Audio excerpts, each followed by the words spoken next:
आज हम बात करेंगे एक ऐसे आदमी की जो खुलेआम धमकी देता था, एक ऐसे आदमी की जो मुंबई को देश की राजधानी बनाना चाहता था, एक ऐसे आदमी की जिसके दरबार में विरोधी भी हाजिरी लगाने आते थे। इनका नाम था बाला साहब ठाकरे। बाल ठाकरे का बचपन का नाम बाल केशव ठाकरे, जो वक्त के साथ साथ बाला साहब ठाकरे बन गया।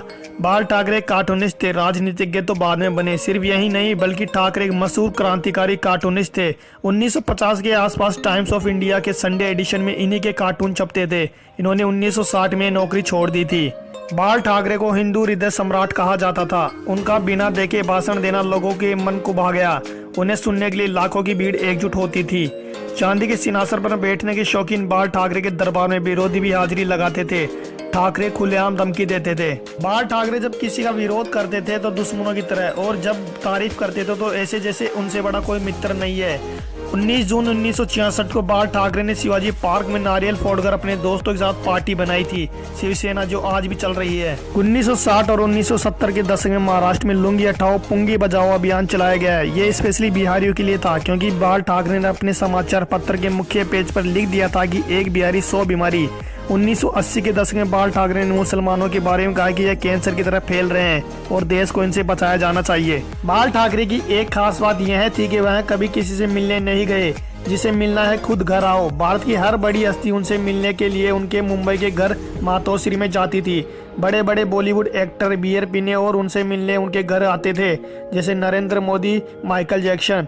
अपने भाषणों में बाल ठाकरे अक्सर दो ही चीजों की खुलकर तारीफ करते थे, एक था हिटलर और दूसरा श्रीलंका का आतंकी संगठन लिट्टे। बात है सन 1990 के आसपास की। कश्मीर में इस्लामी आतंकवाद चरम पर था। कश्मीरी पंडितों को भगाया जा रहा था। अमरनाथ यात्रा चल रही थी। आतंकवादियों ने यात्रा बंद करने की धमकी दे दी और कहा जो अमरनाथ यात्री आएगा वह वापिस नहीं जाएगा।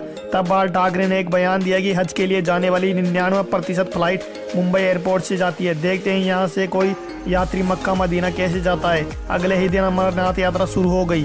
सन 1992 में बाबरी मस्जिद ढहा दी गई तो बाल ठाकरे आपकी अदालत शो में आए हुए थे। जब उनसे कहा गया कि यह काम तो शिव सैनिकों ने किया है तो वो बोले अगर यह काम शिव सैनिकों ने किया है तो यह तो गर्व की बात है।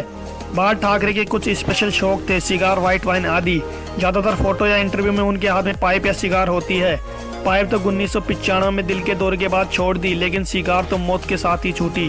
1999 में बाल ठाकरे पर 6 साल तक वोट डालने और चुनाव लड़ने पर बैन लगा था, लेकिन बाल ठाकरे ने अपने जीवन में कभी चुनाव नहीं लड़ा। अपनी मौत से 2 महीने पहले बाल ठाकरे का एक बयान आया था कि आर्मी मेरे हवाले कर दो, मैं देश को 1 महीने में ठीक कर दूंगा। ठाकरे के जीवन में दुख भी बहुत थे। पहले पत्नी का निधन, फिर बड़े बेटे बिंदु माधव की कार हादसे में मौत, फिर दूसरे बेटे जयदेव के साथ मनमुटाव और लाडले भतीजे राज ठाकरे का अलग पार्टी बनाना। आपको बता दें कि राज ठाकरे वो आदमी थे जिनको बाल ठाकरे का उत्तराधिकारी माना जाता था। 17 नवंबर 2012 को बाल ठाकरे का निधन हो गया। इस दिन मुंबई बंद था। अंतिम यात्रा में लगभग 5 लाख लोग शामिल हुए। थोड़ी थोड़ी देर बाद एक आवाज उठती है, बाला साहब। लाखों लोग चिल्लाते हैं, अमर रहे।